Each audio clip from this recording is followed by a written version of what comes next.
Good evening, campers, dreamers, and babysitters, and welcome to our review of Bones and All. You don't think I'm a bad person?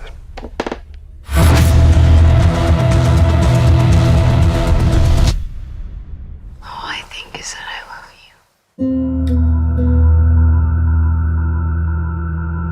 Alrighty, so this is a pretty interesting pick for us. We're pretty set on the genre horror stuff, and sometimes you get something that's a little different than what we're used to. We're into that kind of real grimy terrifier stuff. We like our slashers, we like our creature features. This is more drama based, more character woven with a little splash of horror, wouldn't you say, Yes, Luke? absolutely. And us being the horror channel that we are, I don't know, someone could maybe sashay their way on it in here and say maybe you're grasping at strings to say that this is horror, where I really don't feel like we are grasping at strings to say this is horror because there are Mm-mm. clear undertones of horror in here. And I think this film here is a showcase of how diverse horror can be and how that storytelling really has evolved since your just basic, a lot of the 80s stuff where it was like it's horror, this is what we're expecting. Bones and All is something that is a perfect showcase of how this has come to be in 2022. Yeah, no, I think this is really, we had a conversation a few months ago talking about, you know, how diverse the genre of horror can be. And you're right, this is a really good example of that because although it is not so overtly like in your face kind of horror, like I guess I think I called it in our short, your atypical horror film. This definitely is still qualifies in my mind as a horror film. I mean, it deals with a lot of psychological trauma. It not only and I'm just talking about the stuff beyond what we know of the film. If you've Yeah. seen the trailer, or if you've seen anything, it deals with people who are cannibals, and they kind of have this almost hidden society in a sense of these people who kind of just run into each other as through their lives, and they're like, oh, you eat people also. So it's kind of like, where do these people, what do they do when you have to live a life where for some reason you have to eat somebody, Yeah. every few months or every couple of weeks? Really, it's up to your discretion.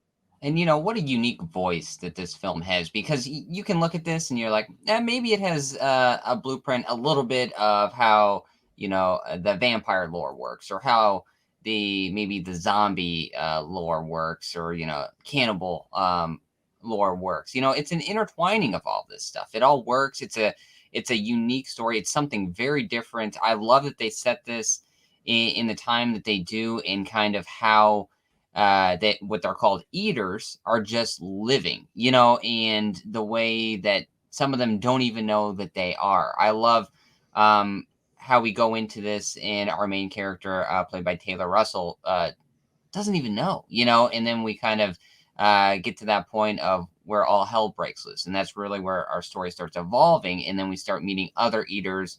And there's this perfect tension in this film where you never know exactly what's going to happen. One of the characters that we're probably going to talk about, I don't want to offshoot so quick right now, but Sully Mhm. is absolutely phenomenal. Every time he's on screen, there's just so much tension there because you don't know what's going to happen. Yeah, and that's Mark Rylance's character, and he gives a really great performance as always. I mean, I think that's the first thing we can really rattle off here with high praise is that this is a really well cast film. Everybody I feel like is on their A game. I mean, Mark Rylance, Timothy Chalamet, Taylor Russell, like all these characters are great, and they really do offer just this very unique kind of performance from each of them. Something that we've never seen. I would say from like Timothy Chalamet and Taylor Russell, there's this, and I'm not familiar with Taylor Russell, so it's one of those things where this is kind of my first exposure. Very human performances, though. Very, kind of torn open, raw, emotional kind of performances. And then Mark Rylance is this kind of abstract character who Yes. is just so, like you said, you never know what you're going to get with this guy. Like he just puts you off, but it could be in kind of like a silly, goofy, warm way, and then a very cold and dark way. Yeah, and looking at the cast here, as you were talking about, Man, wow. Just the performances in the cast list alone give this film a sense of gravitas. Where going into it, I think my level of expectation was a little higher than normal just because of who I saw attached to this film. And I tell you, they did not disappoint.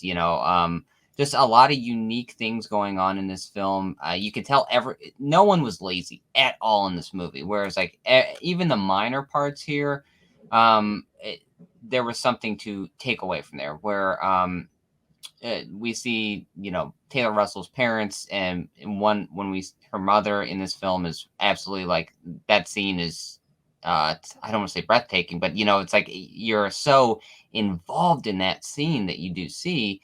It's just story wise, this is on another level, I feel. Oh no, I would agree. It's definitely unique. It feels I had described a couple of different books to you guys when we were walking out of there. We went with our wives with this because it just seemed like it was right up their alley. But it was very positive from everybody. But I described this as like a Winesburg, Ohio type story. But now, that I've gotten the day to sit with it and kind of look into some stuff, this is very much like a John Steinbeck novel come to life in a lot of ways. Like I'm talking like The Grapes of Wrath, East of Eden, that kind of feeling to it in a way. And, that's really, I think, the highest praise I could give this movie is that it just feels like an old time American novel. The way that it's presented, the way that it's written, the way that the world feels, and how these characters just go about life and, almost aimlessly. I could even compare this as like, um, it's almost like a romance film meets Easy Rider meets a cannibal movie. And it's just so weird. Like I know that doesn't sum up anything like imaginable in your head, but it is unique and it feels very different than anything that I've kind of seen in a long time. And I kind of love it. I love the aesthetic. I love how slow burn it is because it's not afraid to take its time. It's 2 hours and 10 minutes. And I will say it feels a bit longer than that. And maybe they could have shaved off a little time here and there in some aspects, but sitting with it even longer, it's just kind of like I enjoyed the time that we got to sit with these characters.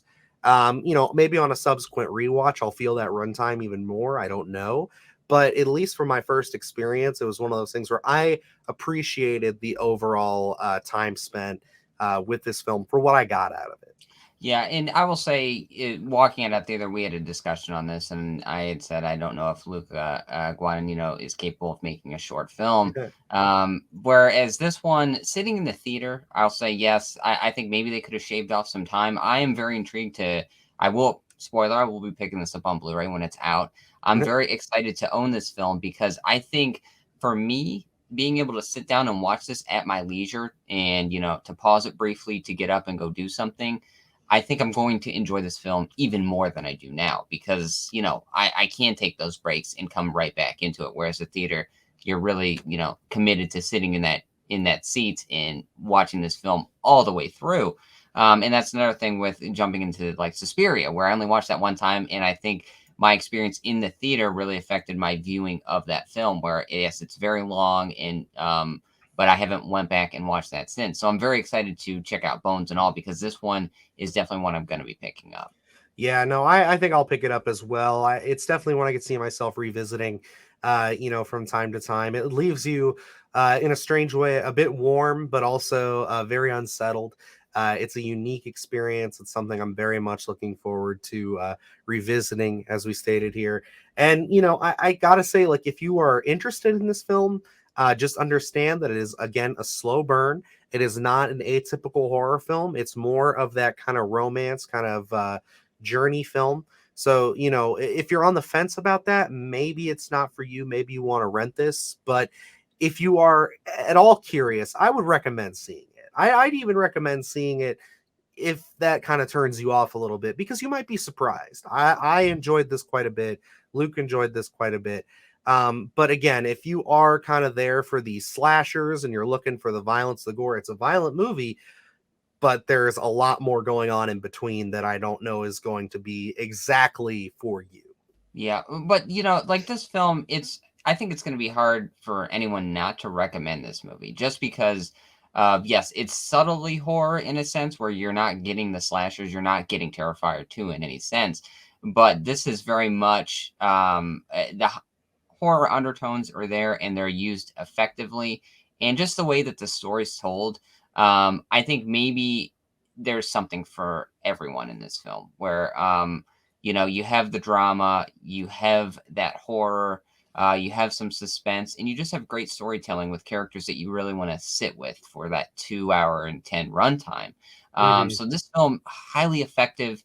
I think 2022 continues to pack a punch. I mean, where we've had Barbarian, Terrifier 2, we just watched The Menu. Now we have Bones and All. Just look at 2022 as a lineup of how diverse horror can be. I know. I'm real excited to see how our end of the year list shapes up. I know this is the second week in a row we've said that, but we're getting real close, and this is just another contender, honestly. So I'm real excited to see where we fall with that. But yeah, I think you can get a high recommendation from both Luke and I here for Bones and All. Like I said, preface this by saying if you're on the fence, do some research, know what you're getting into. But if you are into these kind of slow burn, films that focus more on character, and the horror is just kind of like a nice little sprinkling, a nice little medley in there, then I think you're going to love this movie, and I would not be surprised to see this end up in the Oscars for both acting, but also I want to say cinematography and directing. I would say I think those are very strong pulls for that. Absolutely. I mean, great storytelling. Absolutely beautiful film. There are some shots in here that will take your breath away. I really do think so. Um, really captured the time period as well. Timothy Chalamet. I mean, wow, this guy. Yeah, a lot of Uh, charisma, very different than a lot of the other performances I've seen him give. In almost this subtle, kind of down to earth kind of guy. It's very unique. Yeah. I love it all, to be Yeah, honest. Like the more that I sit with this film, we were gonna try and rush out a review last night as soon as we got out of the theater to see it, and we ended up, time permitting, not on our side. We ended up waiting a little bit, and I'm glad I did. The more I sit with this film, the more I absolutely love it. I agree.